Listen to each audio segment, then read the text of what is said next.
Hey, what's up, everybody? Welcome.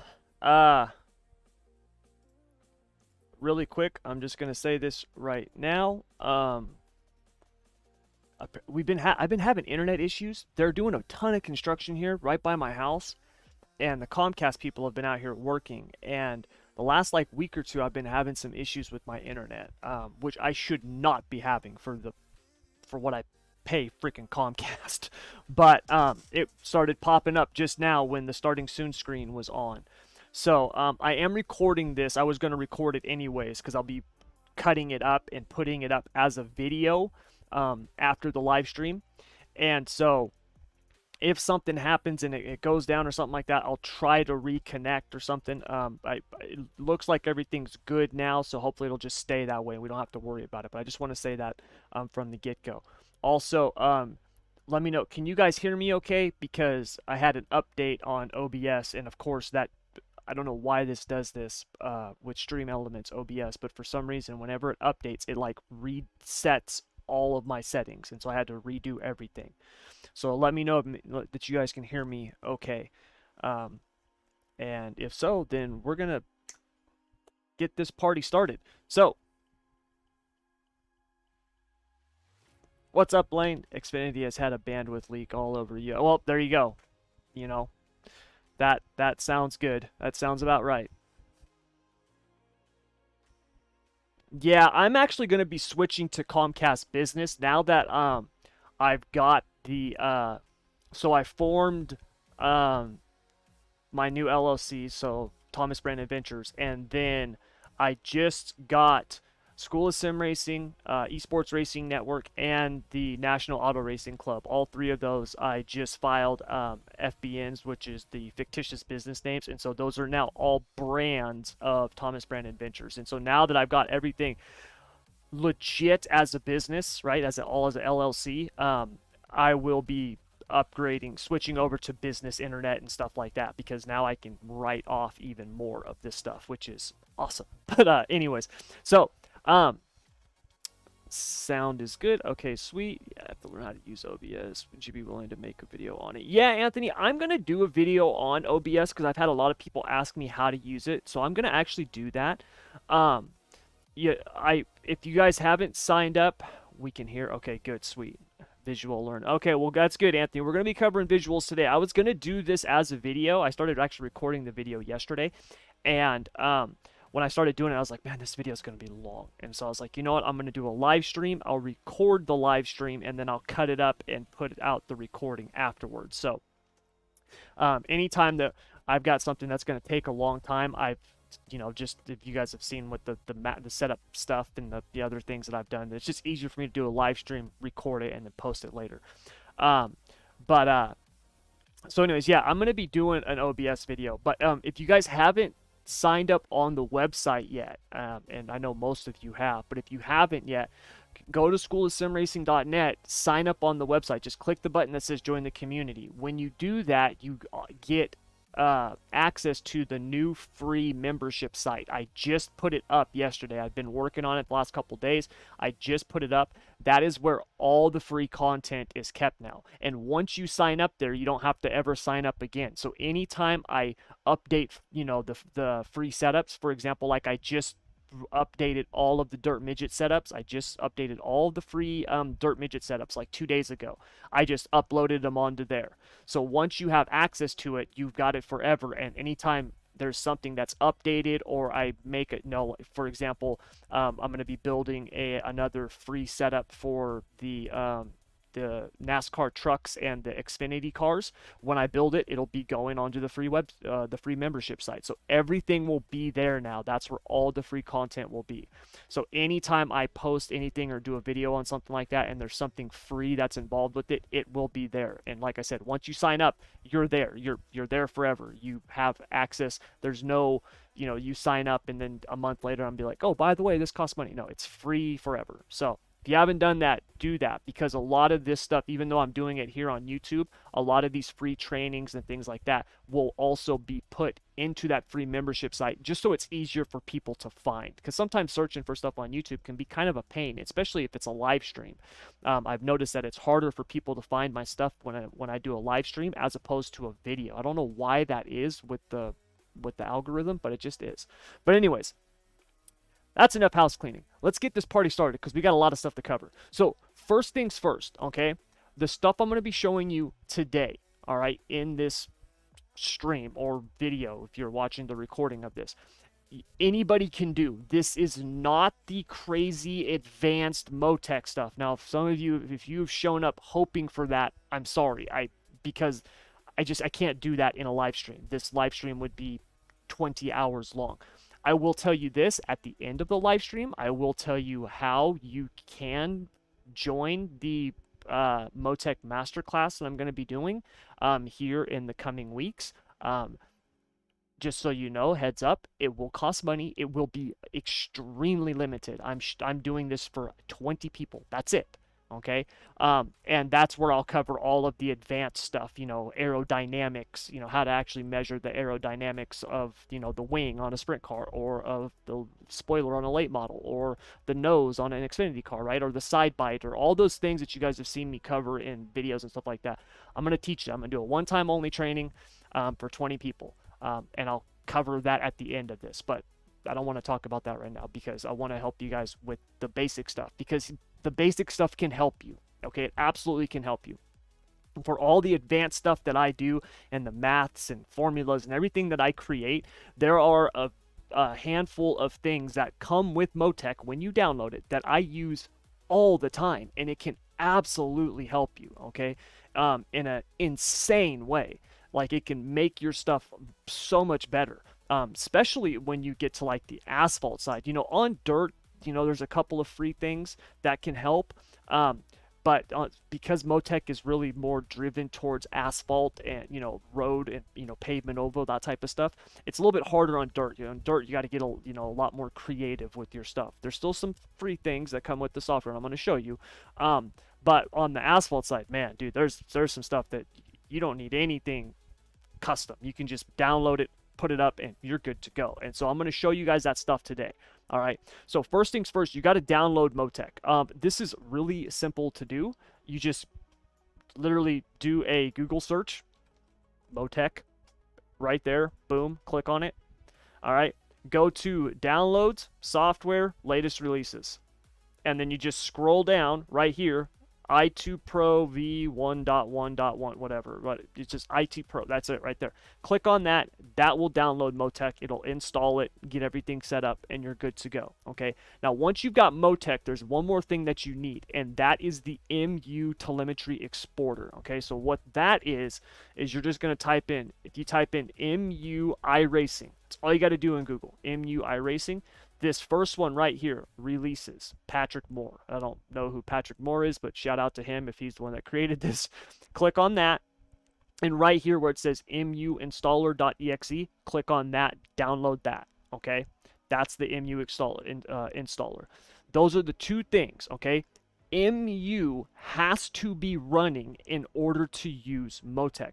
When you record telemetry in iRacing, it does not export it as a Motec file, okay? It's a iRacing telemetry file. So in order to see that data in Motec, you've got to have this MU thing, this MU installer, okay? So once you download it, then we can open up Motec, okay? And I've got a workspace here that I don't actually, well, I'll create a new one, okay?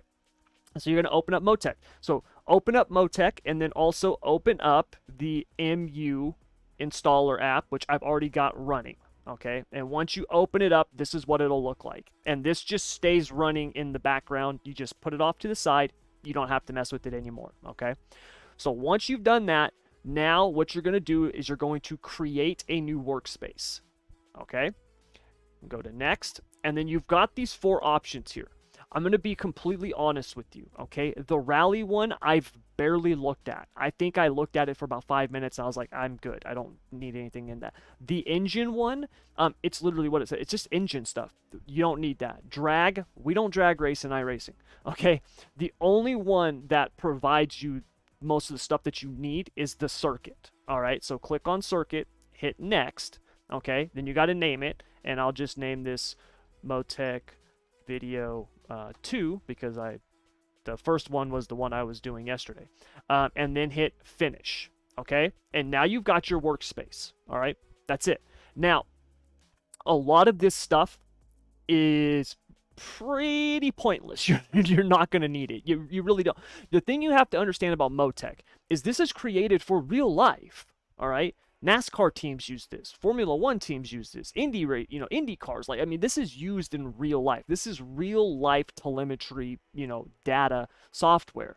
The fact that iRacing, okay, for all of us out there, right, and I'm guilty of this too, right, because I will complain about things with iRacing, but for all of us out there who love to complain about how iRacing needs to fix this or do this or improve this or whatever, yada, yada, yada, the fact that iRacing has telemetry, has data that we can actually see on professional grade software like Motec is insane, okay?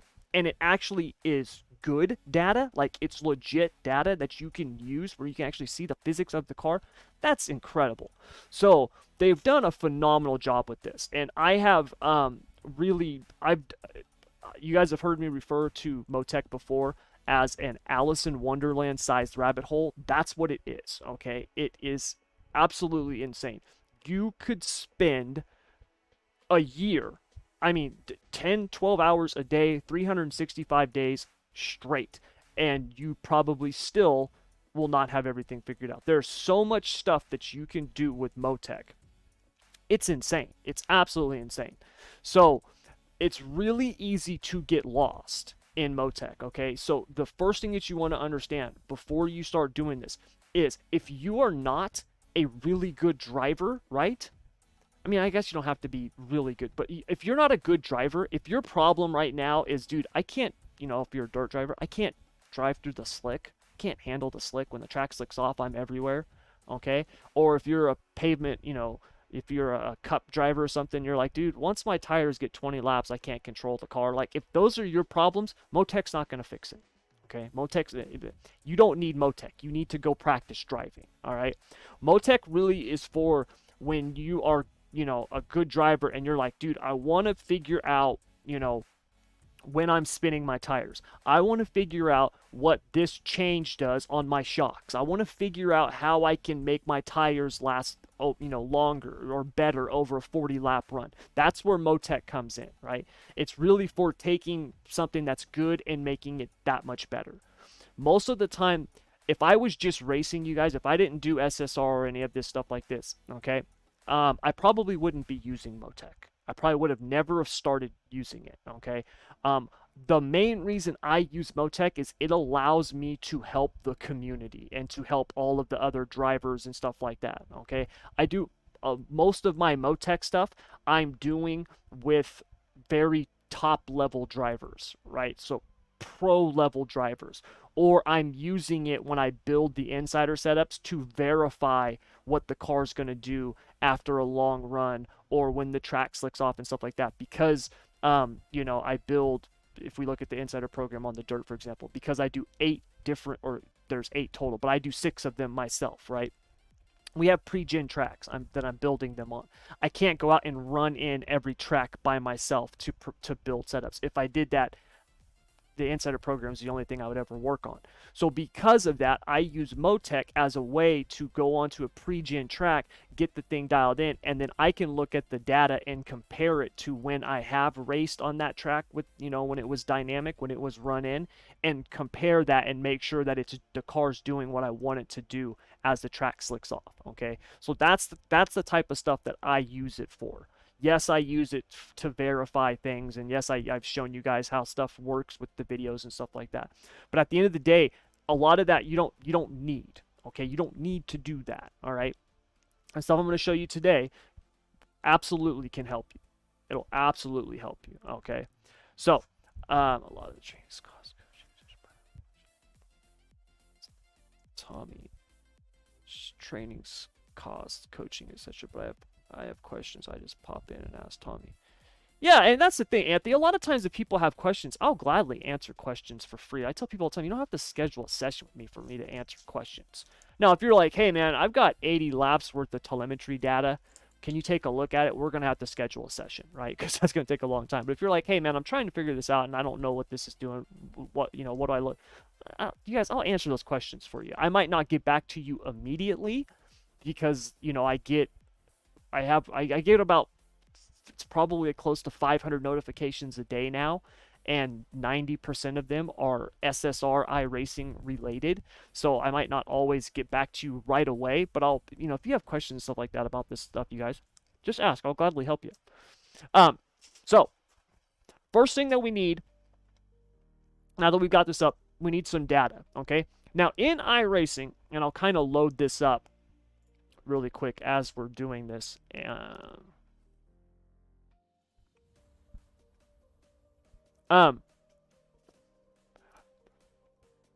Recording your telemetry, I have it as a button on my steering wheel. So the moment that I hop in, if I want to record, I just press a button. If you haven't done that, what you'll do is you'll press, I think it's Alt and K, if I'm remembering correctly. And I don't want to do New Hampshire. That's not really... where are they at next? North Wilkesboro. Actually, let's do Atlanta because I have data already for Atlanta and I don't want to have to record a bunch of data. That's going to waste time. So you'll either hit Alt K and start recording it, or you can put it onto a hotkey, or if you have like a button box or something like that. So you want to make sure that you're recording it. Okay.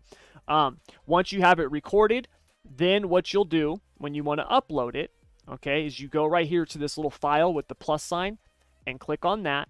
All right, and this is what you're going to see. It's going to say there are no log files in folder. That's because we're in the wrong folder.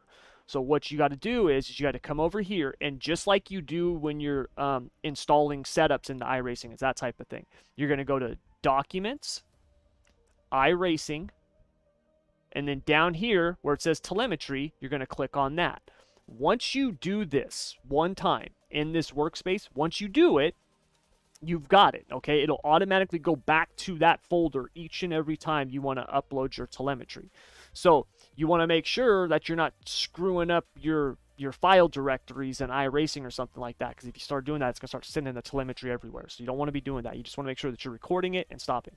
And to show you guys this real quick, if you go to Options, Control, where is it at? Right here, Toggle Telemetry Logging. That's what you would press. Now for me, as you can see, I've got it on my wheel, but you can make this whatever you want. Just click on it, make it a button, make it a key or whatever, and then you're done. Once you do that, you're good. Okay, so you've got your thing to turn on the telemetry, but that's what you have to do. All right, and you have to turn it on and turn it off. It doesn't record it and then you're able to sit here and look at it in real time as it's recording it. That's not the way that it works. You've got to turn it off because it has to export that entire file. Okay, so let's look at this one because that was the last one that I did. All right, so once you've got your file open, this is what Motec looks like. Okay, for most people, it is extremely confusing. They see this and they are like, what the hell? Okay, there's a lot of stuff in here that is probably going to need to be adjusted. And what I mean by that is for example, this right here, corrected speed. I do not look at stuff in kilometers. All right, we're like, America's like the last country on earth that uses the standard system or whatever. So I've got to edit this, and I've got to make this miles per hour, right? So something like that. Also, if you look at this with all the decimal points, that's one of those things that just drives me nuts. I don't need to see 5 decimal points on my RPM, so I drop that down. Okay, so you might have to go through and do little stuff like that, and all you do is you just right-click on here and go to Properties, and then you can select this stuff and change it. Okay, so that's the basics of what it looks like. This workbook that you get, there's samples, driver, okay? Up here on top, there's different, these are called pages or worksheets, okay? Engine, really simple, okay? RPMs, engine temp, that type of thing. Transmission, like unless you are like really, you know, if you're doing like road racing, like actual road racing like this, you know, and I don't even know if iRacing does that. I honestly don't know because I've never recorded telemetry in an F1 car or something. But you know, that it'd be something like that. Gearbox, oil temp, I have no idea. Brakes, I can tell you right now, most of this is going to be worthless for what we're doing. Suspension, this is actually pretty important. And then tires, okay? So this is what comes with the actual workbook, that circuit one, all right? I can tell you right now, the vast majority of this stuff you don't need. You just don't, okay? A lot of it is data, but because we are not racing real life cars, and because iRacing, like for example, you know, when we look at transmission, right? Gearbox oil temp. Okay, we don't need that, right? iRacing doesn't have something where it's like, look, if you're shifting the gears too much and you're just jacking up the gearbox, it's going to just blow the gearbox. You got to track the temp, like we nothing like that. Yeah, if you downshift too much and you over rev the motor, it'll blow the motor. But it's not like, hey man, watch that gearbox temp, right? Like you don't have to do that. So we can just get rid of this stuff, right? Just go in here, click on it, remove, boom, there you go, right? So that's kind of the basics for operating, you know, getting these channels, these workbooks, okay? Now, we're going to actually do our own worksheets here in just a second, okay? And I'm going to show you guys how to pull this stuff up. But let me make sure we don't have any other questions.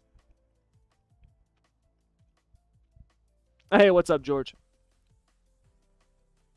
Don't need Motec paint video. All right, so let's get back over here to our telemetry. So when you click on this, or when you've got this, right? If I right click on this and I go to properties, and then I click on add channel, what that's going to do, okay, is that's going to add a channel to one of these other groups. All right. Here's the thing, you want to keep your stuff separated because it can get really, really cluttered. It's very easy, you know, it can happen really easily. If you guys have ever seen my workbooks before, there's some things where it's just nothing but lines and you're like, dude, what are you looking at? When I was talking to Scott one time, and I didn't even realize that I had my stuff so cluttered, right? I just kept adding stuff and putting more on there because I was learning new maths and formulas and just trying all these different things. And Scott actually worked in NASCAR. He was a NASCAR like shock engineer, right? So he actually worked for NASCAR teams, like legit teams, right? Hendrick, Tony Stewart, Petty, so he knows what he's doing. And he's seen Motec, he knows Motec. And when we were talking one day, he was telling me, he's like, well, I actually, you know, take that stuff and I divide it up by different groups and then I make it one color and it just helps me see everything easier. And I was like, oh wow, I never thought about that. So you want to do that. You want to try to keep this stuff separated because it can get really cluttered and become very overwhelming, okay?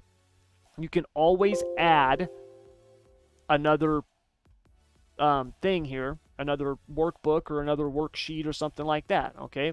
All you got to do is if you go right here to where it says samples, you're going to right click, go to layout editor, and in here, right, these are all the different little workbooks inside of here. If you wanted to add a workbook, right, and we can just call this one Motec video, it's going to add that workbook in here. All right, so now when I go over here at the very bottom, we have Motec video and there's nothing in here. Okay, so that's how you can do that. You can always add stuff. If we want to add, once we've got this workbook over here, if we want to add a worksheet, which is what these tabs are across the top, we just right click on here and click on new worksheet and it'll add a new worksheet. Okay, so that's how you add stuff into Motec. All right, now let's say we're going to pull up, we want to actually start looking at some stuff. Okay, so what we're going to do is once we've got this worksheet, we're going to right click anywhere on this checkered background here and we're going to go to add. Most of the time, not always, but most of the time, what you are going to click on is this time/distance graph. All right. And that is these, right? So the RPM, corrected speed, throttle, G-force, these ones right here that have these lines going across it, those are time and distance graphs, okay? There's also scatter plots, which that one is, of course, not showing it. Let me see if there's one here. Like, this is a scatter plot, okay? You've also got, if I can find it, histograms, which is this, all right?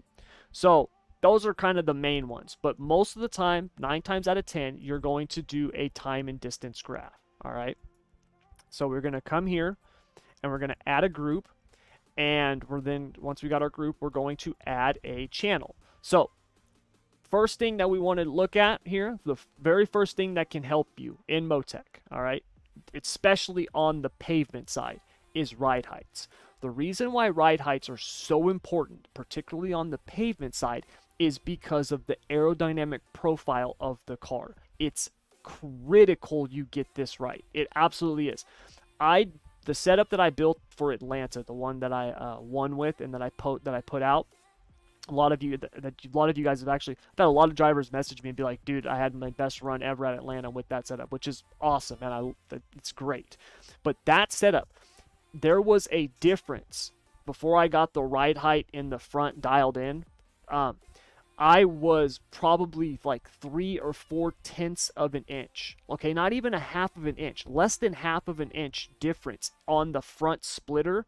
It was like 3 tenths of an inch higher than what I ended up at, and the car was 2 miles per hour slower on both straightaways. That's huge. That's huge, right? So on the pavement side, you definitely want to make sure that you are getting your ride heights dialed in. Yes, absolutely, it shows you, Mark. I'm going to show you that right now. So in Motec, when it comes to ride heights, they kind of label stuff really funky. So if you just type in ride, here you go. You can see we have ride height FL. That's front left. Okay, so we're going to add that one. We're going to get a new group. Add channel. Ride height FR, front right. We're going to add that. Also, I'm going to edit this because I don't do meters. I want to see it in inches. Where is it? There we go. And I don't need 8 decimal spots. That's just ridiculous. Now, once you get this set up, right, where you're putting it as inches or millimeters, and you're changing your decimals or whatever. Once you do that the first time, you don't have to do it anymore. Okay, once you get this thing set up and then you save the workspace, it's good. You don't have to do it no more. Okay, add group, add channel, ride height FS. That is ride height front splitter. Okay, really important, especially on the pavement side. All right. Believe it or not, the ride height on the rear is really important too on the pavement side, because, so rear left, the profile of the car matters a lot. So on the Xfinity cars and all the testing that I've done so far, and keep in mind, I mean, there's still a long ways to go. I'm not an expert in those cars yet. I've got a pretty good handle on them, but I'm not an expert. From what I found so far, a 2.5-inch rake on the front to rear ride height, meaning that having the front 2.5 inches lower than the rear is the optimal profile for that car. From what I've found so far, that gave me the best results so far. That doesn't mean that that's set in stone across the board, but from what I was doing with the springs and stuff like that, that was my optimal profile. So you want to make sure that you're checking your rears as well. So inches. And our last one, RR, which is right rear, inch. Boom. There we go. All right. So there's our ride heights, okay, for the car.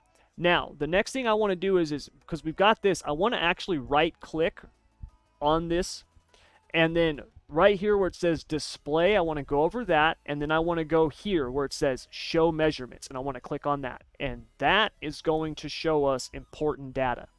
So you see these this green box up here, okay? What this is this is the box that's showing you the data for those laps. So lap 1, 2, 3, all the way up to lap 9. Out is when you go out onto the track, so that's before you start a lap, and then in is the last time that so you've crossed the line and you haven't completed another lap yet. You turned off your telemetry. That's what those are. If I click up here where it says data, okay, you can see right here, here's the laps. It's going to show all of the lap times. And then this one right here, this first column, all right, if I highlight that, that's going to highlight that lap. Okay? Just like that. Boom, boom, boom, boom, boom. Okay? So, let's say I have a setup and I go out and I run it, okay? And then I want to compare one setup against another, right? Or maybe an adjustment. I make an adjustment. So we load up the first telemetry, then we would load up the second one, and it would just show up down here as a second one, okay? And then what you'll do is you'll highlight this center column. And now you can compare lap to lap, okay? So it's a really, really cool way of you know, kind of checking that stuff out, right? Really cool way. I want to actually...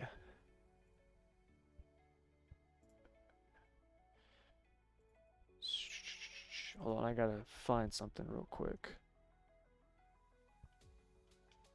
Where is that? I don't even know where it's at. I've got too much telemetry. So, anyways, you would compare it lap to lap, all right? And so that's how you would know. To answer your question, Mark, for example, if I actually come up here and you see how that pointer becomes a vector, right? Arrow pointing both directions. If I click and I drag that out, I can highlight all of the laps I want to see, okay? And then compare them, all right? If I was looking at multiple sets of data, I'm not going to load up multiple sets of data just because right now my stream's going good and I don't want to be making my system work any more than it has to. Even though I have a really good system, the internet thing's kind of just, I just don't want to mess with it since it's going good. But another thing that you've got here is if I press T, that loads up the track. And so now I can look at this and see what the car is doing on the track. This yellow line right here, if I click on it and I drag it, see how it's going over the data and see how the car's moving around the track? See that? So I can find what's happening where. So for example, we look right over here. These numbers, these measurements that I told you to look at, you see where right here, this blue arrow pointing down, that's the low. So out of all of the data that was taken, I should say, the lowest point that my front splitter got was negative 0.01. So basically it's bottoming out. It's hitting the ground, okay? The highest that it got was 1.96 inches off the ground. And then the average for my splitter, okay, the entire time around the track for all 9 laps was 0.72. So it was less than an inch off the ground, which is actually really, really good. I found that if you can keep your front splitter, if you can keep the high, like, and this is on bigger tracks, right? If you're on like a short track, obviously the aero profile is not that big of a deal at Martinsville, for example, right, compared to Atlanta. But if you can keep it like below 2 inches, you know, for your high, and you can keep your average below like 3/4 of an inch, I would actually probably want to try to get that just a little bit lower, if I could. Then you've got something pretty good, okay? So that's what these numbers will show you. And if I highlight that, right, you can see now we've got a blue line that just popped up right here over on the screen. See that? Where that thing pops up? So now I can click here, okay? And if I take my wheel and kind of scroll in here, here's the point right here where we were in the negative, right? Or basically at 0, okay?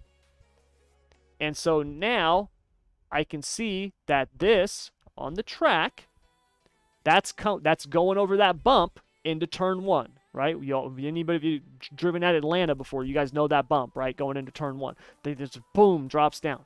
That's where my front splitter hit, but it didn't hit anywhere else. Awesome, sweet, right? Like that's good. So I've got my splitter where I want it, okay?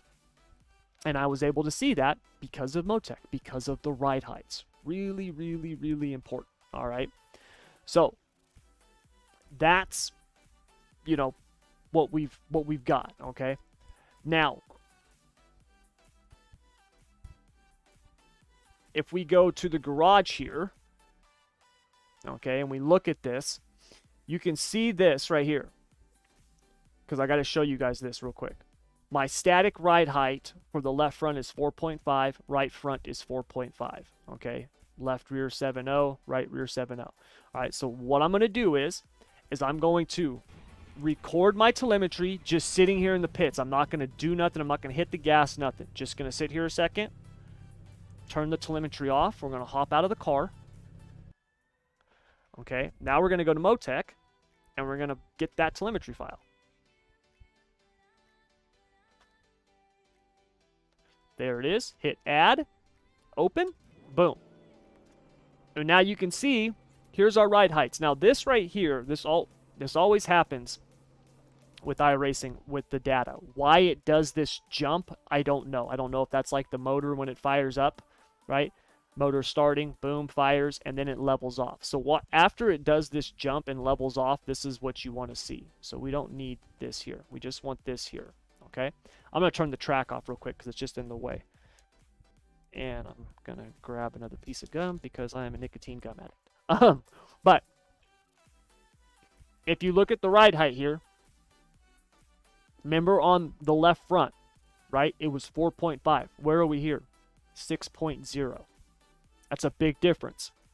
Right front, 4.9. Remember, on the right front in the garage, we're 4.5. Front splitter, iRacing doesn't give us that in the garage. Rear, right or left rear, we're at 8.0. In the garage, we're 7.0. And then right rear, we're 7.1. In the garage, we were 7.0. So that out of all of them, the right rear is the closest one. It's only 1/10 of an inch off. Everything else is off by quite a bit. The reason for that is Motec does not measure the ride heights the same way that iRacing does. If you look at the garage here, if we go over the ride height, distance from ground to chassis frame rail just behind the front wheel. Okay? iRacing is measuring the ride height in a different place than Motec. Okay? So that's the thing that you need to understand when it comes to the ride heights, all right? If we look at the car real quick, I don't know if I can find it real quick. Is it even going to show me? No, it's not. Hold on, let me just pull out a little bit. Oh, my steering's not even working. Really? What the heck's going on? Oh, IRFFB's not on. What's the deal? Hold on, guys. One sec. I'm going to find IRFFB. If you've ever had this problem, I'm going to show you how to fix it with IRFFB. It's not even up.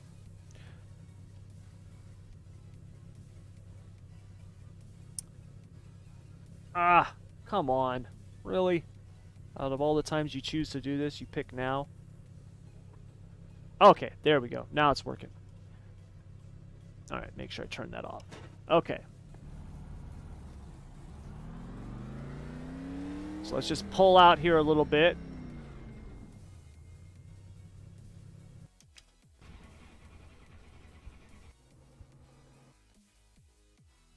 All right. And then let's go here to rear chase and come out, come around. All right. So when iRacing is talking about the measurements of the ride heights, they're talking about the frame rail. All right.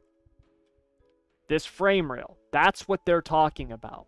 Okay, that's what iRacing is talking about. That's the ride height. Now you can see that is very different than the side skirts, which is what we're trying to measure. Okay, the front splitter here in Motec, from all of the testing and stuff that I have seen and tried, it's pretty dang close. Okay, and what I mean by that is I went out and I ran tests in Motec where I intentionally dropped the nose, like tried to get it to bottom out, and then I was measuring it in Motec, and it was showing that it was like dragging on the ground. Okay, so there is a little bit of a variance there, all right, but it's not insane. Okay, it's not crazy. So if this thing is showing that it's bottoming out some, okay, on Motec, and you're still able to control the car, like it's not pushing up the track because it's just burying the splitter in the ground, or you're not hearing it go because sometimes you can hear that, then you should be good. All right, that's the first thing I want you guys to understand with all of this data stuff. Nothing is 100% accurate. Okay, it's not. Remember, this stuff is Motec is built for real life. You're supposed to actually take sensors and put it on the cars and hook it up to about, do all this stuff. iRacing is doing what they can to take that data and give it to Motec, so they have something. So it's not 100% accurate. That's the first thing you got to understand. All right. Stuff with the tires and things like that is pretty doggone close because it's the tires, right? I mean, it's just data points on the tire. But in terms of different things like this, when we talk about ride heights or shock deflections and stuff like that, there's sometimes some variance in there that you guys need to understand. Okay, so always remember that. But if we look here, you can see that the front splitter, right? I mean, it's hard to tell, right, how far it is off the ground, especially since I'm probably hitting the brakes right there. Yeah, I was stopping, right? So if we stop right there, now it's sitting sedentary. You can see we're a couple inches off the ground on that front splitter, right? And where Motec is measuring the ride heights on the front left, okay, from the best that I can tell, okay, it's somewhere on the rails in terms of like back. It's a little bit further back, I think, because the numbers from everything that I can see are just like I showed you guys here in the data, right? It's just a little bit off of iRacing, so their point on the frame rails is just a little bit off of where iRacing's is. All right, if you look at the dirt cars, it's the same thing. On a sprint car, they're measuring it on the frame rails, where iRacing measures the ride heights at the torsion bar, where the center of the torsion bar is. Motec is measuring it on the lower frame rails. So that's why you'll get ride height numbers that are completely different than what they'll be like 6 inches off. You're like, what the hell? It's because they're measuring the lower frame rails. Same thing on the dirt late models and the UMP mods, all of them. So that's just a different point that they're measuring, okay? But the main thing with this car is going to be the front splitter. This is going to be your most accurate number. And if you can get this front splitter to be as close to 0 as possible without bottoming out, right? Like I said, try to get it below an inch on average, which is this yellow box right here. If you can keep it below an inch on average and it's not getting above 2 inches, right, when you're going down the straightaway, so it's not lifting up that nose and basically creating like a sail, then you should be pretty dialed in on your ride heights. And then also 2.5 inches, and that's 2.5 inches here in the garage. Okay, so if I can get my front 2.5 inches lower than my rear, right, give or take a tenth here and there, but if I can do that, and then I can get that front splitter on the ground in Motec, I've got something aerodynamically that should be pretty good. All right, so that's the ride height stuff. You guys, does anybody have any questions before we continue on about this, about the ride heights? Because I know it's a lot of stuff, you guys, and I mean we just covered ride heights. We just covered ride heights. We haven't even gotten to the shock histogram yet, which is what we're going to do next. So, if If you guys don't have any other questions, then we'll move on to the shock histogram. All right, so let's move on here. So the next thing that we've got here, all right, and we'll just label this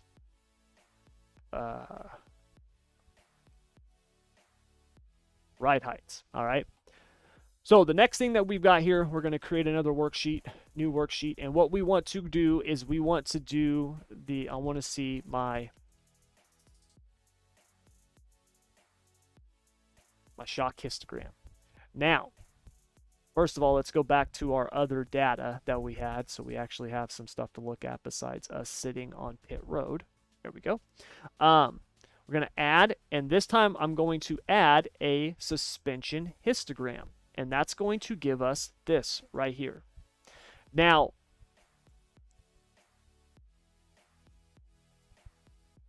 if I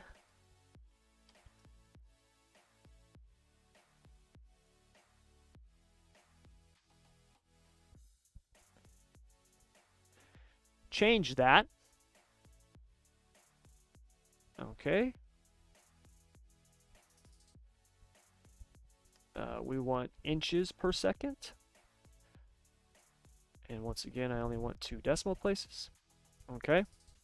If we change this, all right, and let me actually do this. Let me get rid of these other ones real quick because we're going to do a comparison.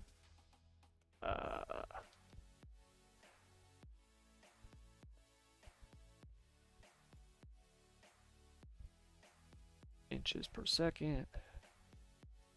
2. Okay. So, as you can see here, we've got a little bit of a discrepancy here, right? Here we've got a damper, and it's showing us different data, something different, over the same laps, and then here we've got a shock, okay? Sometimes this will happen where you'll be able to populate both of them, okay? On a sprint car, all right? Sprint cars are dampers, okay? Because the sprint car has a torsion bar and then it's got the shock by itself. In the world of Motec, that is a damper, okay? Now, if you looked at a dirt late model, what does a dirt late model have? Dirt late model has a coilover.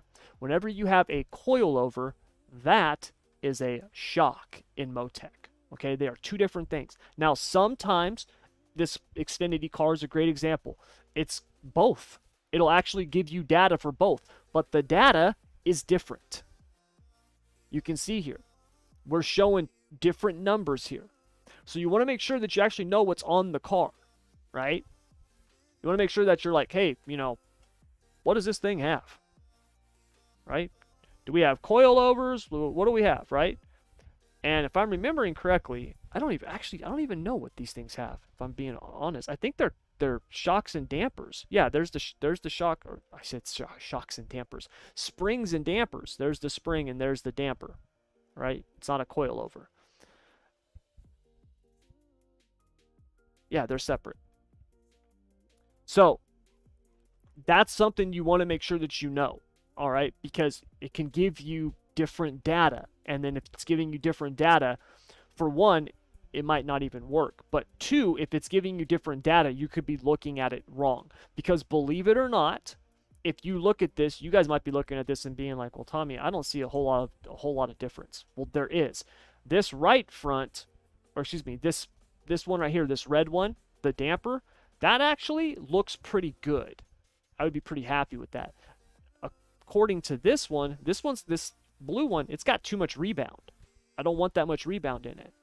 So this one over here, I'm pretty happy with. This one over here, I'd be changing, right? So you want to make sure that you've got that correct, okay? So because we're going to be looking at the dampers, we want to get rid of this shock. Now we need to add the rest of these. We need the front right, rear left, and right rear. And you can see here the numbers are all bad because we need to adjust this. These are in millimeters.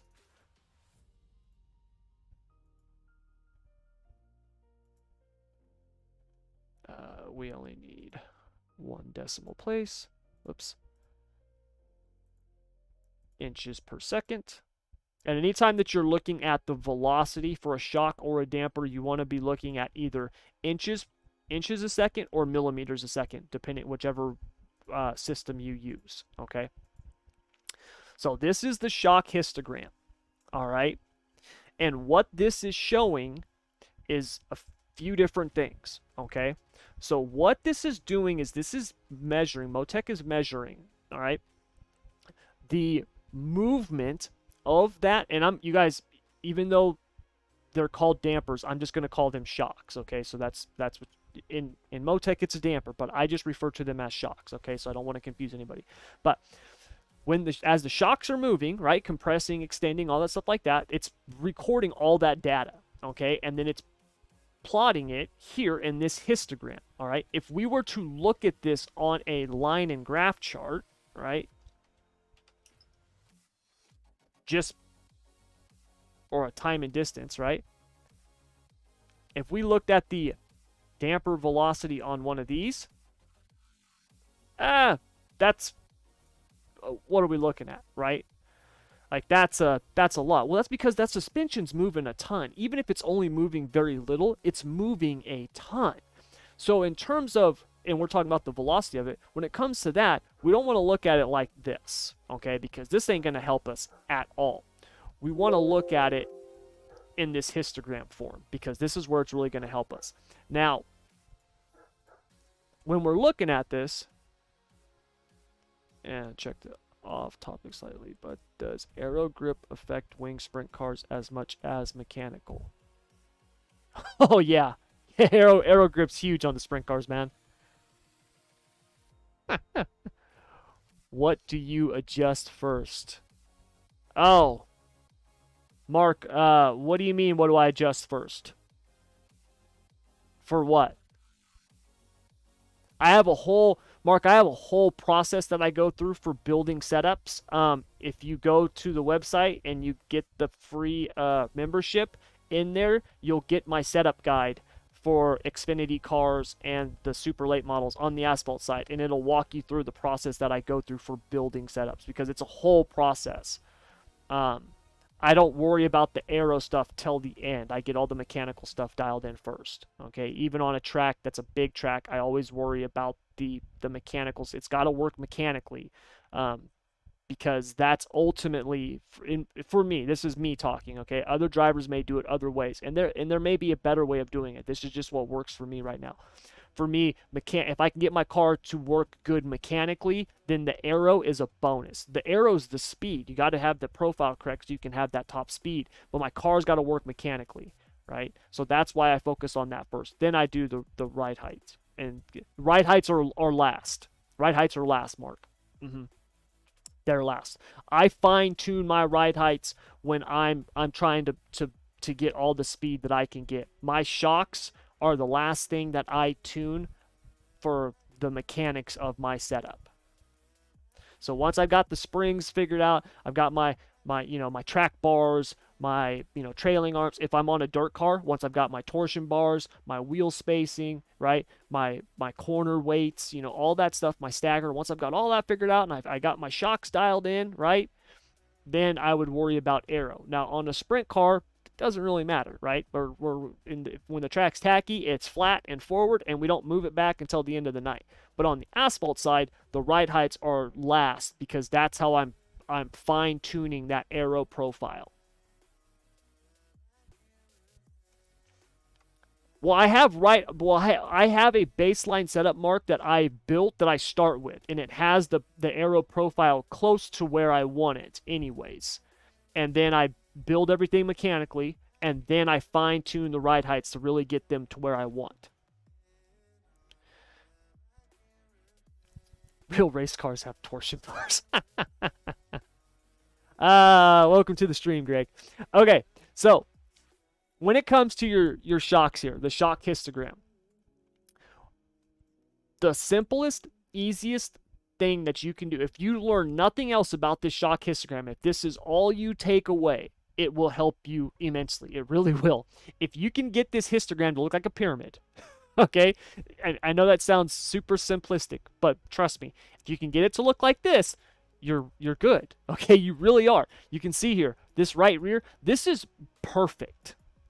I mean, that really is. That is what I am looking for. If I could get all four of my shocks to look like that, oh my God, that car is going to be amazing. Okay, because that's what we're looking for. We're looking for it to be balanced. This left rear is actually not that bad. Okay, the left front is not that bad. The right front's not that bad. If these things are coming to a point like that, okay, and these sides here are not super out of whack, then you're pretty good. Okay, now there is two different things that you're looking at. So you can see here we have an average, okay, and here on this left side, all right, right here, might be hard to see, but there's a dotted line that goes right down the center, okay, of this middle bar. That's called the zero bound. That's basically the cutoff between rebound's on the left, and bump is on the right, okay? So that's your zero bound. When you are looking at just the zero bound, all right, and you are comparing it to the other corners of the car, this dotted line right here will give you the stiffness of that corner in comparison to the others. So for example, if we were looking at this, just comparing the right front to the left, and keep in mind, there might be times you want the right front stiffer than the left, okay? I mean, that you just might. This right front is stiffer than the left. Now, if we went to the garage and looked at the setup, we would see that, hey, I've got a 375 and a 350. It is stiffer, right? Even though this shock on the left front is at 20 and the right front's at 15, it's registering a little bit stiffer because that histogram, although it's measuring the shock velocity, remember, shocks don't create. They don't create force. They are a timing tool. They control it. That's all they do. So the spring rate will also affect what you're seeing here on the histogram. And if you've got a setup that you're having trouble figuring out and you're like, man, what's the deal? This is why shocks and springs are so important together, or shocks and bars. If you've got your right front super stiff, well, soften it up a little bit. It's showing you that it's too stiff, right? Now here, that's not a lot, okay? And that's the way that I wanted it, because I wanted it like that for the long run. But if you've got one that, I mean, this is, way up here and this side's, well, then your right front's too stiff. Soften that baby up. See if that helps, all right? This is a really simple way to dial in your springs. It is, okay? It really is. And it goes for the rear as well. If we look at the rear, I've got an 850 on the right rear and a 750 on the left rear, okay? Now you can see here, though, that my left rear shock is pretty soft, which is why it's giving us this really spread out reading.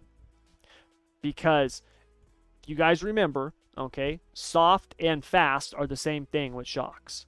Slow and stiff are the same things. If somebody says, man, that's a really stiff shock, it's a slow shock, okay?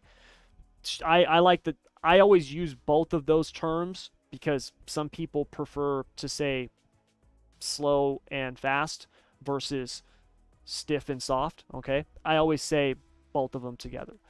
This is a very fast and soft shock, all right? Because this thing will go up to 32, okay? That's maxed out. I've got it at 9. So I've got that left side really soft. I did that on purpose. I wanted that car, when I hit the throttle, I wanted that rear end to squat, and I wanted it to squat quickly. I wanted that weight to, boom, go to the rear. I set this thing up to drive like a dirt car, basically. That was kind of how I set it up. I didn't want to be using my right front. I wanted to be using my rears. I'm driving it, kind of like a dirt car. So that was why I landed on what I did back here. And this stuff will help you dial that in. Now, this is the thing I want you to understand. This is not the end all be all. Meaning, if you've got a car, right? Let's say you make a couple adjustments, you look at this and you go out and you run it and you're like, man, that thing feels great. Like, it feels good after 20 laps. I haven't just destroyed the tires. It's got good speed. It's laying down consistent laps. I like it. And then you look at it and you're like, man, that left front could be a little bit better. Don't mess with it. Okay? Don't think because the data is showing something that you have to change something. You don't. This is what this does is it is a confirmation. Okay? I use Motec in two ways. I use it to confirm something that I'm feeling, like, man, this thing feels, it's feeling loose coming out of the corner. It doesn't feel like the left rear is biting enough. Well, let me check my telemetry and see if that's the case. And then I look and I go, oh yeah, it is. I can see where the left rear is actually spinning. It's not gripping up, okay? So Motec is confirmation. Now, it can also be used for discovery, meaning you might have a car and you're like, dude, this thing just feels like crap and I don't know what's going on. And you can come into Motec, you can be like, oh, damn, this thing's way out of whack. All right, and then you start adjusting it.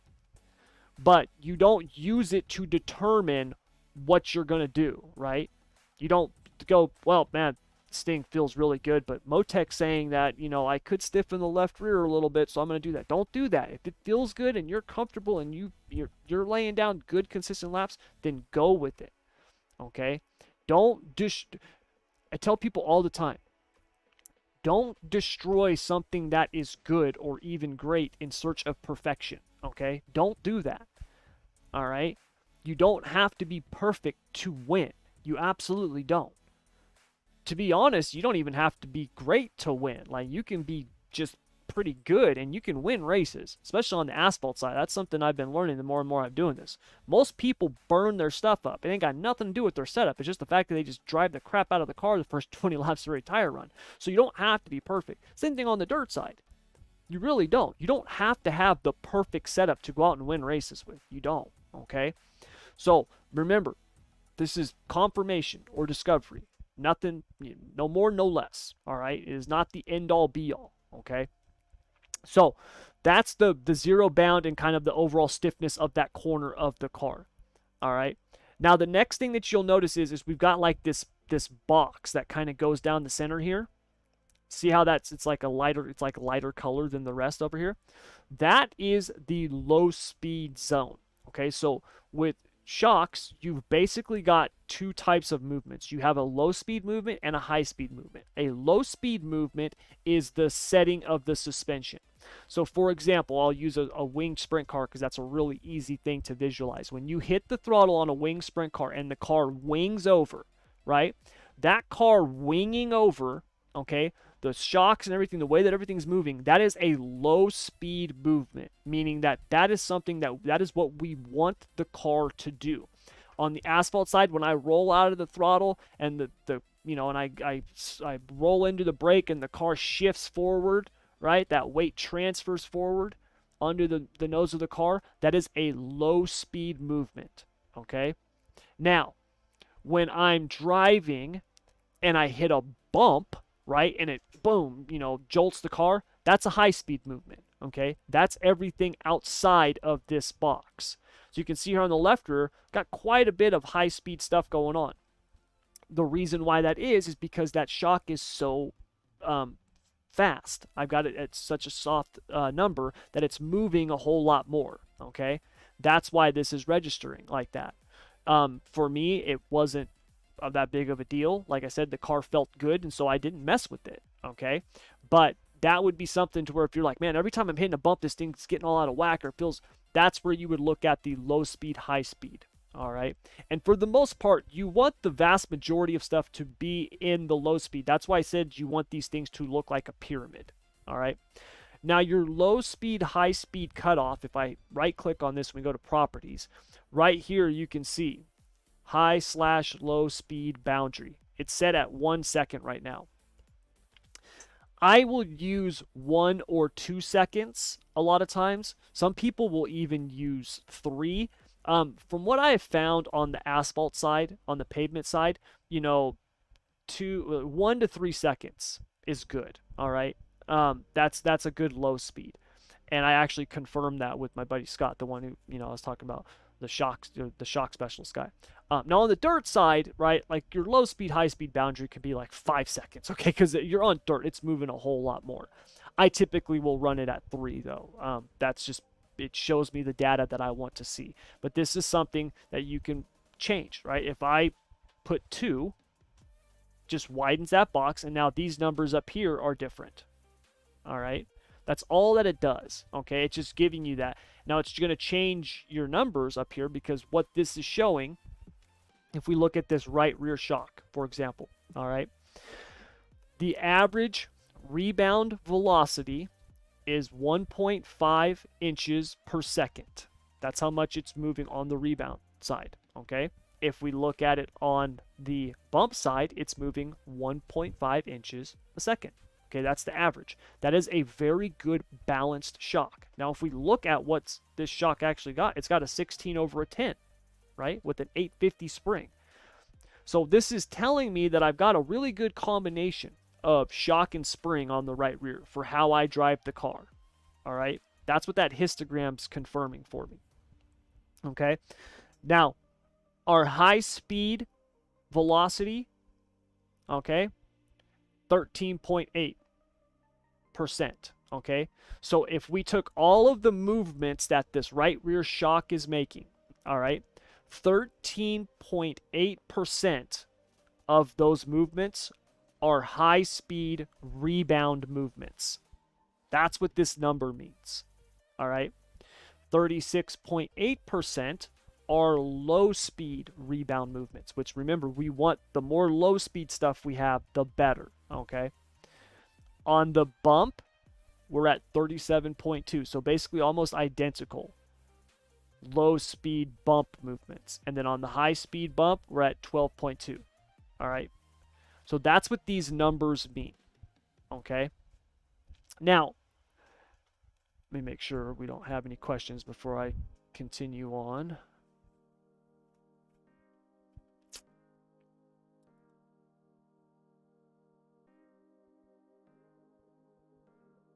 Yes, Greg, all pro drivers run unicorn setups, and that's why they're so much faster. In fact, I actually saw some Greg Lamy data in here that I've got. I should share that with everybody so they can get your unicorn setup. Greg's being a smart ass. There's no unicorn setup. Trust me, if there was, I'd have found it a long time ago. I'd be running it, and I wouldn't have shared it. I'd be a pro. There's no unicorn setup. But let me see what.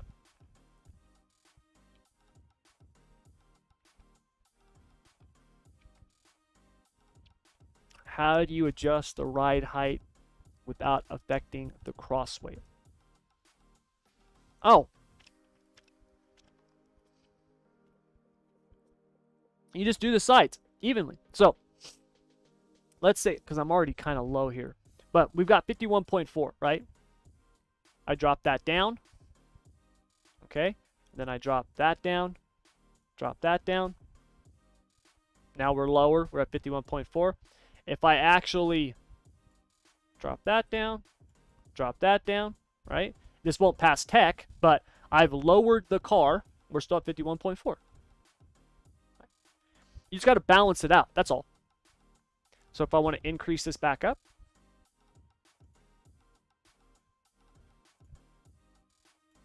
now we're at 51.3 and we're a little too high. That's okay. I'll lower that side down.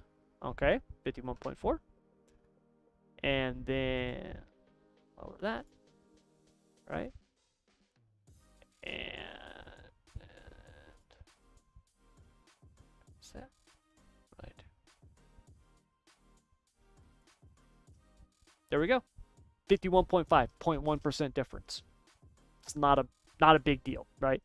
When you are looking at crossweight and you're getting basically like a 0.5%, like I find a 0.5% to kind of be that margin of error. If you're within a 0.5%, you're still pretty good. It's when you adjust your ride heights and you went from 51.5 to 54, like that's a big deal. But that's all. That's all you do. Just adjust those corners and keep it even. Yeah, that's it. Okay, so anyways, back to the histogram, because we didn't have any other questions. Cool, thanks. Yep, no problem.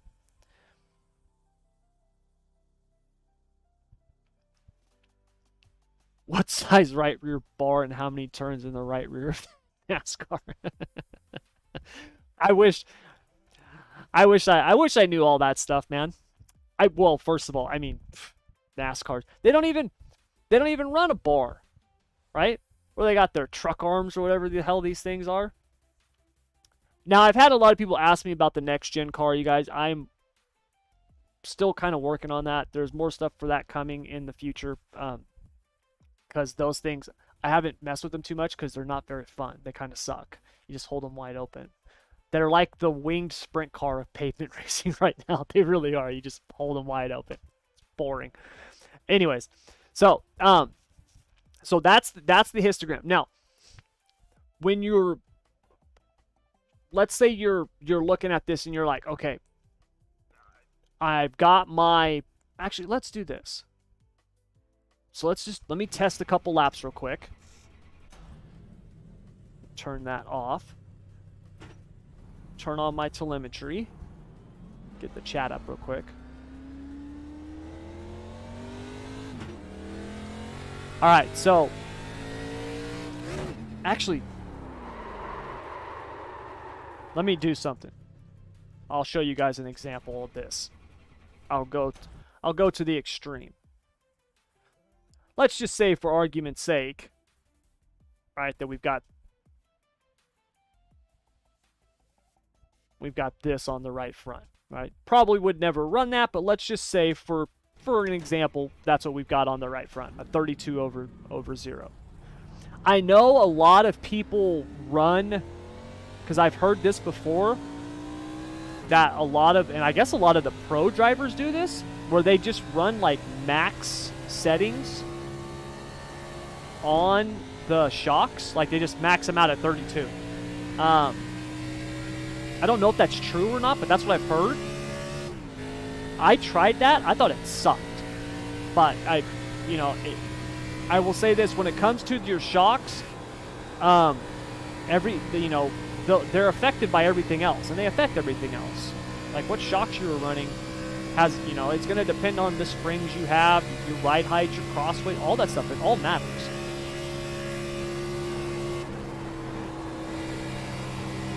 All right, so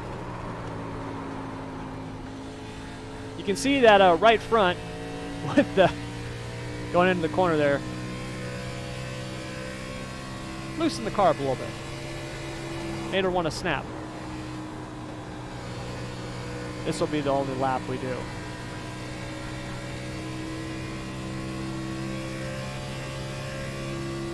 All right, telemetry off.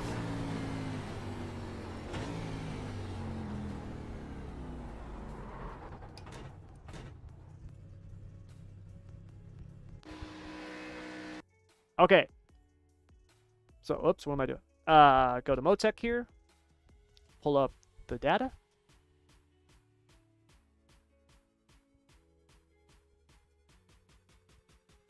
All right.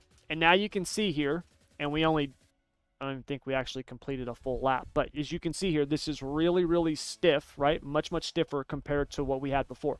If I actually compare this to that, right, highlight it, now I can compare it. You can see the difference in what we had before to what we have now.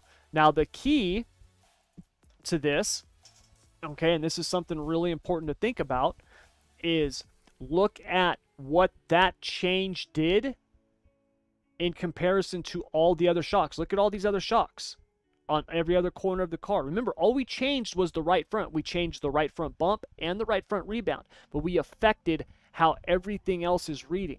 That is because weight, everything's connected, right?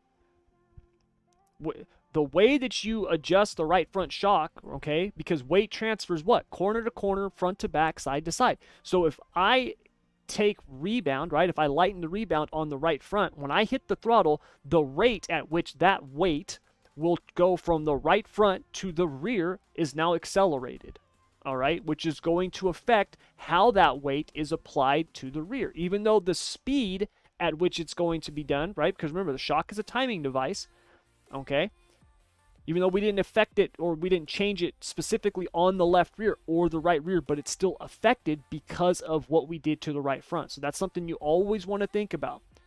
Change one thing, it can affect everything else. That's why I always tell people, change one thing at a time.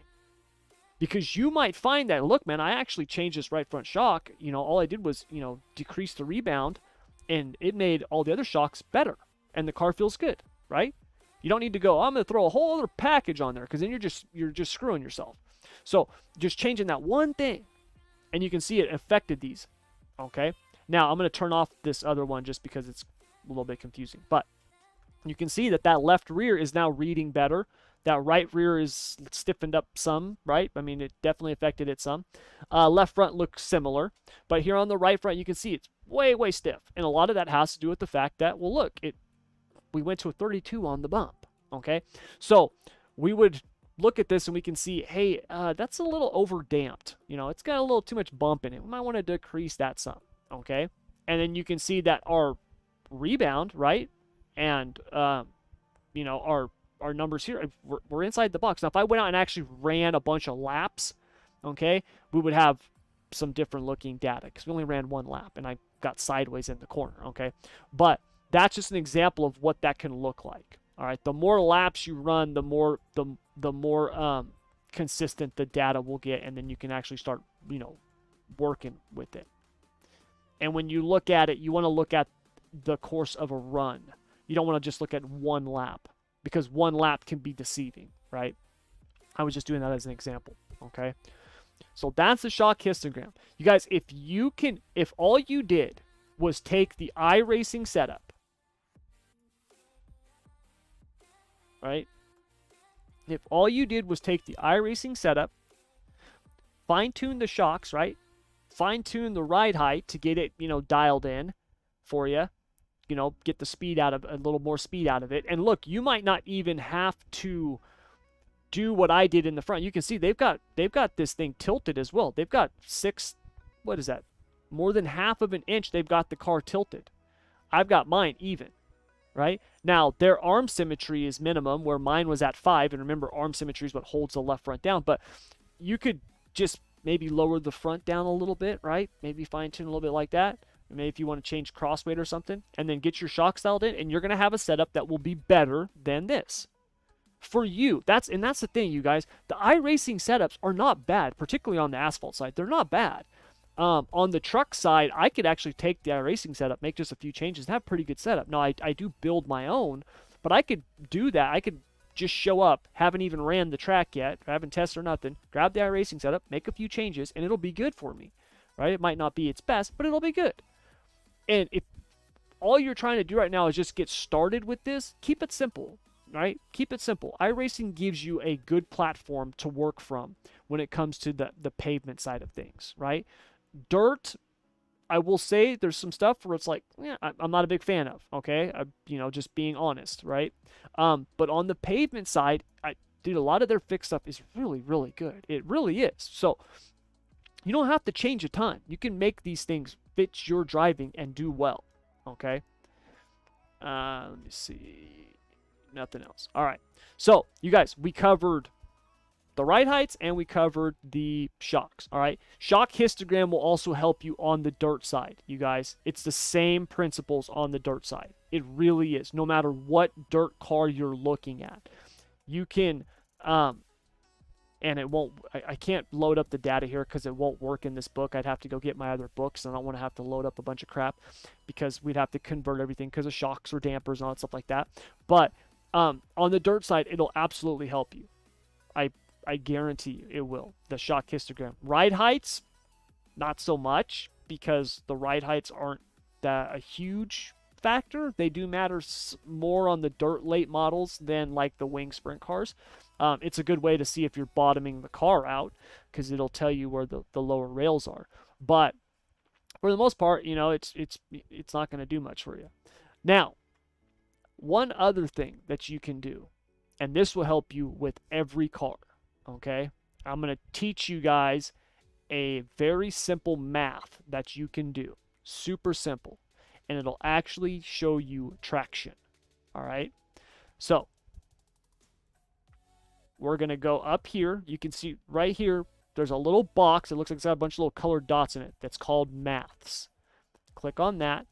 Okay? And then we're going to click on add expression. This is where we create our maths. The maths are all of the custom things that you can create. All right, this is the Alice in Wonderland, size rabbit hole. It's the maths. This is where you can literally lose years of your life, like no joke. Okay, so when it comes to the maths, it's endless. All right, it really is endless. Okay, I could do a whole masterclass alone just on the maths. All right. Now, on this left side here, these are the different channels that we can choose from. So for example, right, we've got the car setup where it says car setup underscore chassis underscore front underscore front brake bias. What that is this right here. Front brake bias, 65%. Now it's giving you a static number. That's the thing that you have to remember. So if I go to Motec, right, and I go here on the left front, where is it? Left front ride height, okay? If I was like, oh, I'm going to look at the left front ride height while I'm driving, all it's going to do is give you this number. 4.562. It's not dynamic. It's just giving you that data point from the garage. Now you can use that for all kinds of different things, but that's what it's giving you, okay? So it'll pull this numbers from here. But then you've also got all of this other stuff, okay? All of this stuff. I mean, and it's there's so much here. Like I said, it's insane. For example, if you are a pavement racer, right? One of the things that a lot of people don't think about is maximizing your grill tape. Okay, very simple thing that you can do with this. All right, you could do a math that'll set it up to where when the motor hits, a certain temperature, right, it'll ding or show a line or something like that here in Motec. So like, oh, at that point, boom, it got to 250. I don't want to give it over 250, so I'm going to back my tape off by 5% and try it again, right? Like that's something you can do, okay? And that's stuff that comes in here. If you click on engine,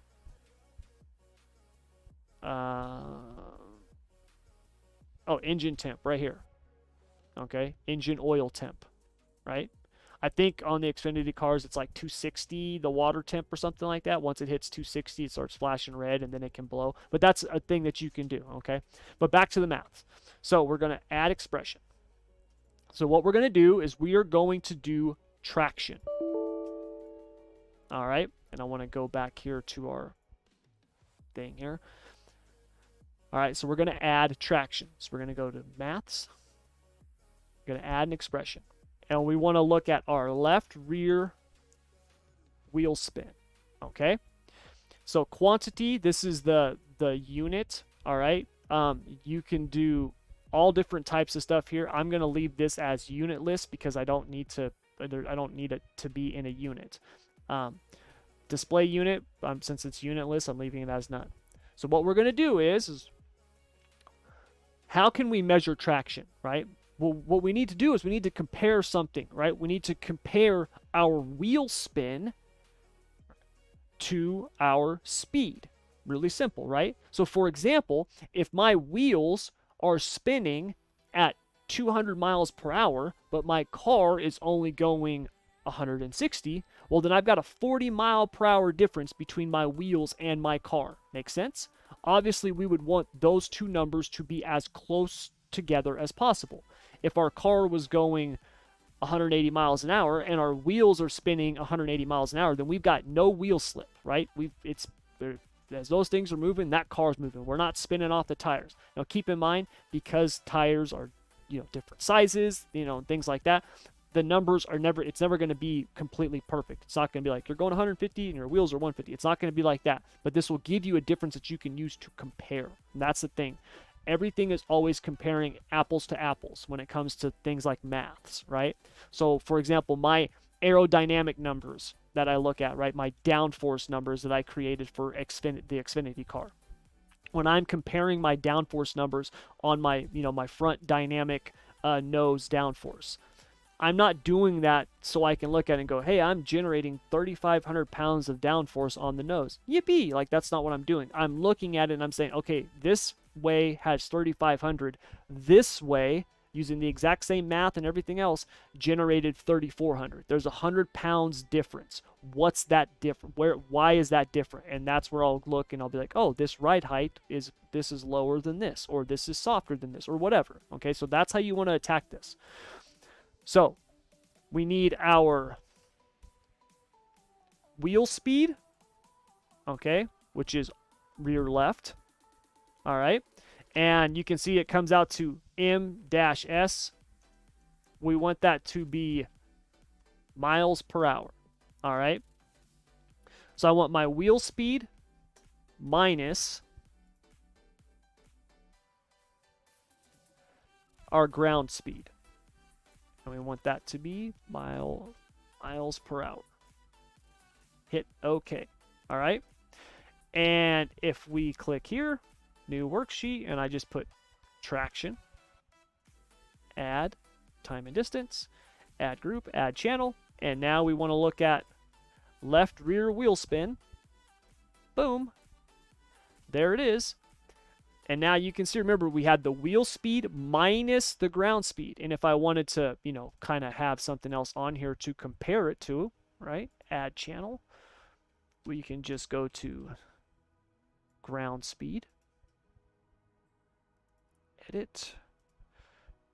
Miles per hour. Boom, boom. And so now we can see the comparison here, right?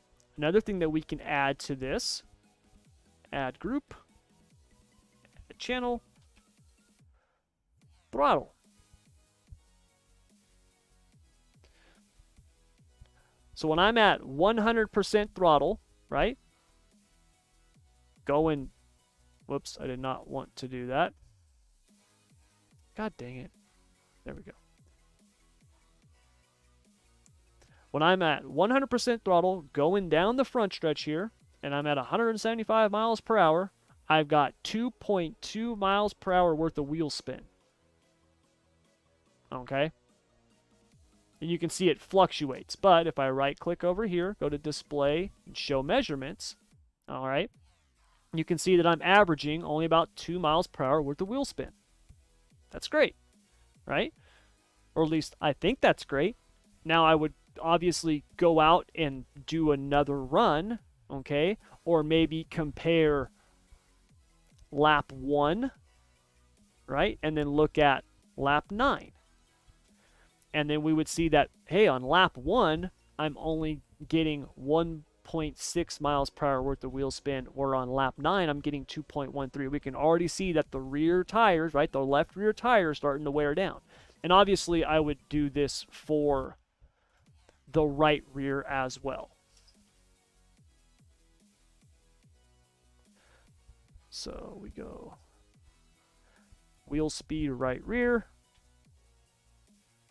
MPH minus wheel speed right rear, MPH. Bada bing, bada boom. Add group, add channel, right rear wheel spin, boom, and I'm going to just click and drag that up there. There we go. Oh, what did I do?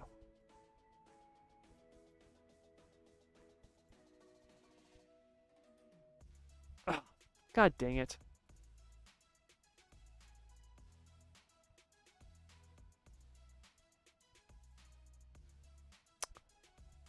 I did wheel speed twice. Huh. Whoops. Ground speed. There we go. Wheel speed minus ground speed. That should be better. There we go. Okay. Now, always remember this, especially on an oval car. The numbers between the left rear and the right rear will always be different because they're different size tires. Even though you don't have a stagger adjustment on this, you've got, you know, 47 pounds in the right rear and 21 in the left rear. That's going to give you stagger. Okay. So the air pressure difference is going to inflate the tire more, which is going to make the right rear tire bigger than the left rear, which is going to cause it to register a different speed. All right.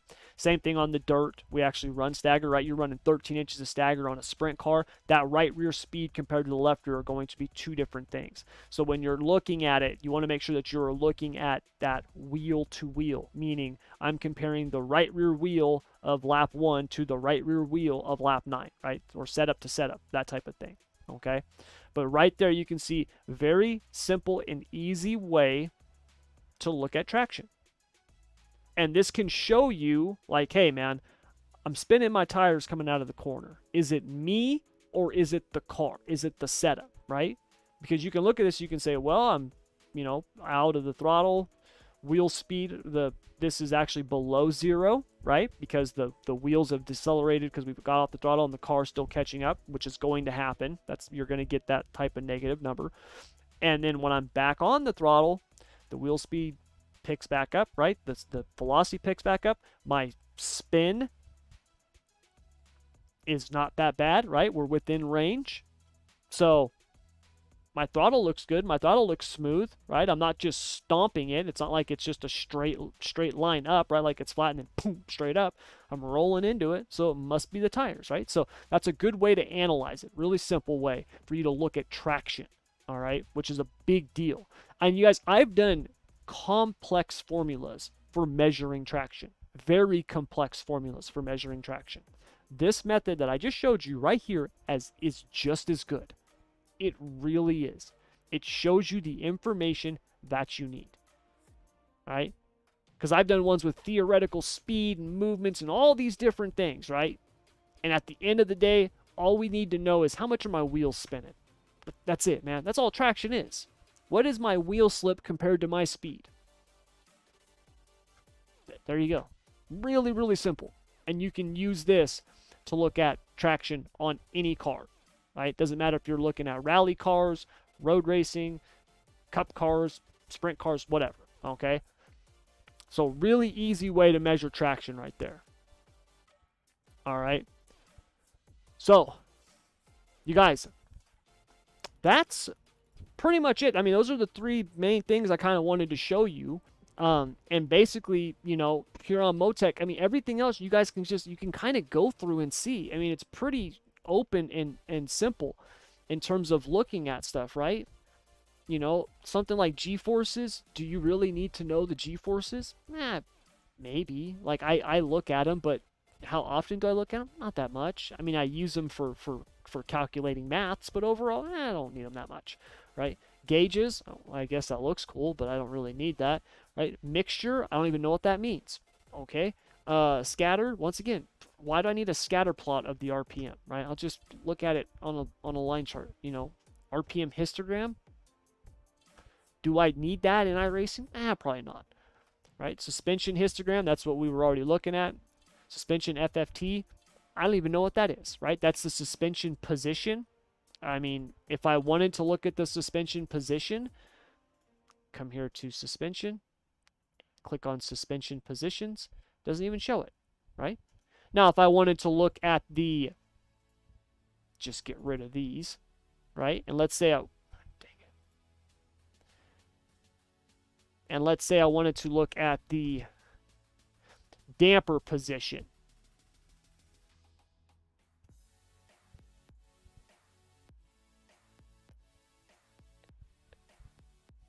There we go. Now I can see where the shock is, right? When I'm going around the track. Is the shock bottoming out, right? Is it, is it still got room to go? Because iRacing will give you those numbers. Or at least, oh no, they don't on this car. I'm sorry. Oh no, they do. Shock deflection. They give it to you. Shock deflection. They don't give you the spring deflection, but they give you the shock deflection, right? So 8.57 inches, right, on the left front. That's your max deflection on the left front. Right front is 7.06. Left rear is 12. Right rear is 12.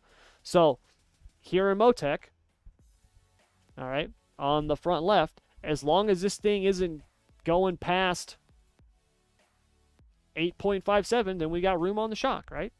We got room, So, I mean, that's something you can use. The suspension velocities, that is literally the histogram. That's this, right? I mean, why would I look at it like this when I can look at it like this? This is so much better. Once again, FFT, no, whatever. Tires, this is something that can help you. This right here is a friction circle, or also known as a traction circle. It's basically just showing you the G-forces in comparison to the latitude and longitudinal G-forces, which is kind of, it's a way to determine the slip angle of the tire. It's really complex, and I got to be honest with you, you don't really need that. You don't. Now this, though, on the other hand, tire temps, this can be pretty valuable, because now you can look at the tire temps and see, you know, where the inner, middle, and outer temps are of the tires after so many laps, what it's like at certain parts on the track, right? If you make a camber adjustment, this is a really good way to dial in your cambers, because a lot of people, you know, think about, well, hey, man, my tire, you know, the temps are at this, you know, and it's not where I want it to be. But you might actually look at it here in Motec and be like, well, actually, man, going through the corners, it's pretty dang good. It's just going down the straightaways is when that's really heating that up. So it's actually okay, right? You might find that using this. So this can help you some. And then driver, I mean, this is just like you know, how much you turn the wheel and stuff like that. But you guys, that's the kind of the basics of Motec. You know, that's really it. And, you know, I know it seems really intimidating, but it's really not that bad. It's really not that hard. And a lot of this stuff you can just delete and get rid of it. You don't even need it. And so that way it doesn't confuse you. And then, just like I said, you know, when you come here and you go to like add channel, I mean, there's a lot of stuff here. Okay. And that's why it gets very overwhelming for people. Okay. I mean, there's a ton of stuff here. And look, like I've said before, because I do it myself, right? Having, you know, a workbook like this, if I can load the damn data, load up one where I actually have the data. There we go, right? Having a workbook like this that shows me the downforce and, you know, the dynamic cross weight and the dynamic tire loads and stuff like that, does this help? Absolutely. This makes my life so much easier. I can build a setup in a quarter of the time than I could without it. It absolutely does. Okay? But do you need this to be successful? No, you don't. You really don't. Are you building a setup for you?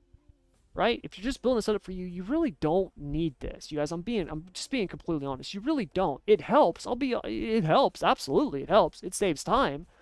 But you don't have to have this. I use this stuff because I have a business that I run, and this saves me a ton of time doing it. That's why I use it. You know, so you guys, you don't have to have this. This is all the bells and it's great, man. It is. It really does. It is. And it can be a benefit, and it can help.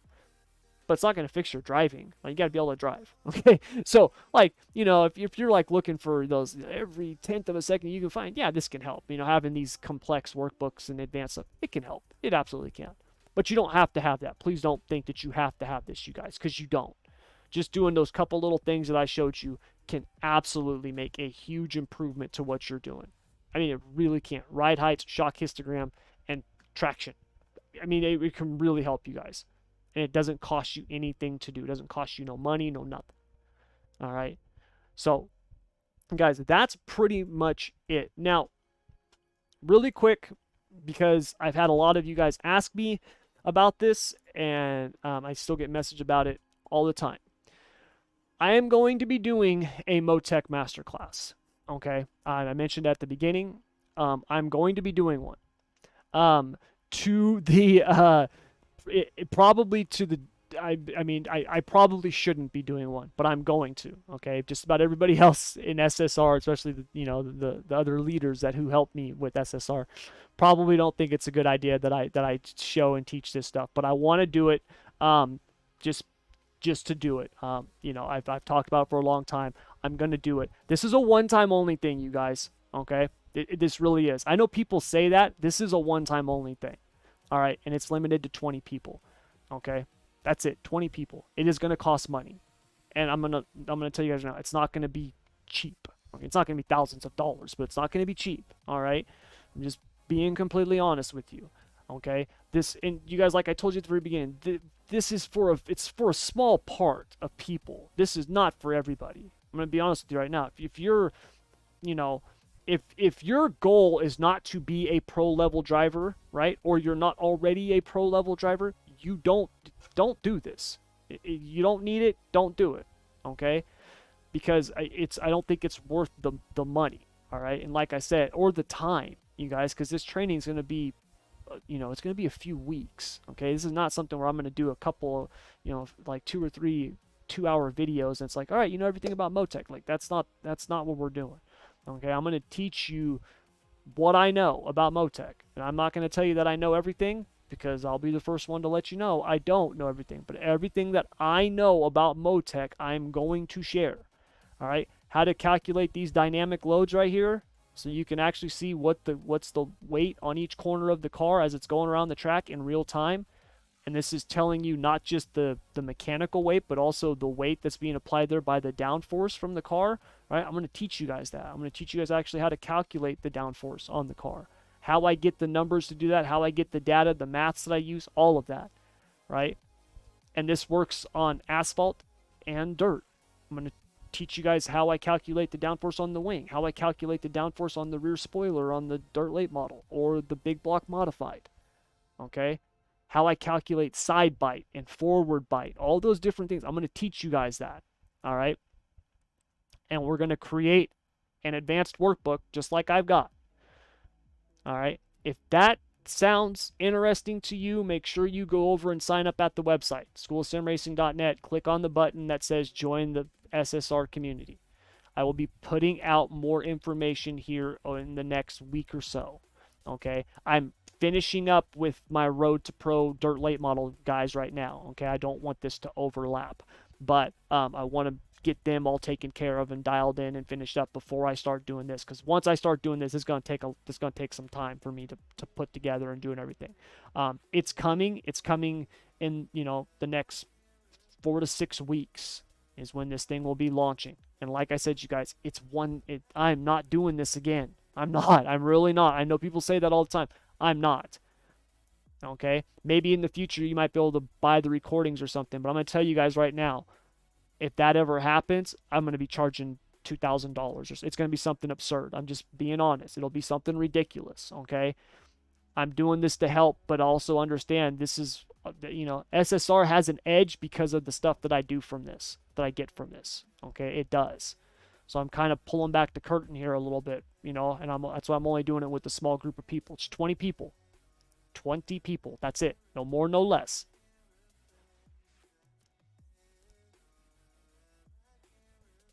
I share all the setups, Mark. Yeah, you go to the School of Sim Racing website and you sign up, you get access to the free membership, and that's where I post everything. All the free setups and stuff that I do and everything like that, that's where I post it. So it'll be in there. The Xfinity stuff should be in there right now, I believe. If not, I'll be putting it in there today. But yeah, that's where I post all that stuff. So, but anyways, guys, that's it. I'm not here to sell you guys on this. I just wanted to let you guys know, because the information I'll be sending out to the email list here in the next week or two. And so I've had a lot of you guys who've asked me to do a training on this. Have asked when am I going to, and I've been putting it off and stuff like that. But I'm gonna do it. And like I said, it's a one-time only thing. I cannot reiterate that enough. Okay. And so if you're interested in it, you don't have to sign up for anything like that right now. But just if you're interested in it, head over to the website and sign up. If you're not already signed up on the website, if you're already signed up, you're good. But if you haven't signed up yet, head over there and sign up, because I'm going to be sending the information to the email list. That's where it's going to go. Got to be on the email list, otherwise you're not going to know when this thing opens up. And like I said, when it fills up or the time expires on it, it's done. It's gone forever. So anyways, but you guys, that's going to do it for this. I hope this helps you. I really do, man. I hope this stuff helps you. And, I hope you take it and just run with it. Like I said, you can do whatever you want with it, man. It really is endless. You just saw the workbook that I had. It's crazy, the stuff that you can do with it, right? I mean, I've got tons of stuff here. Okay, so there's all kinds of things that you can do with it, and you can really just explore and, you know, just go nuts with it, go bananas with it, right? Or you can keep it as simple as you want and still be successful. That's the beautiful thing about it. But you guys, that's going to do it all for this live stream. And for those of you who are watching the recording of this later, because like I said, I am recording this, I'll be posting the recording. Thank you very much for joining me as always. And until next time, good luck.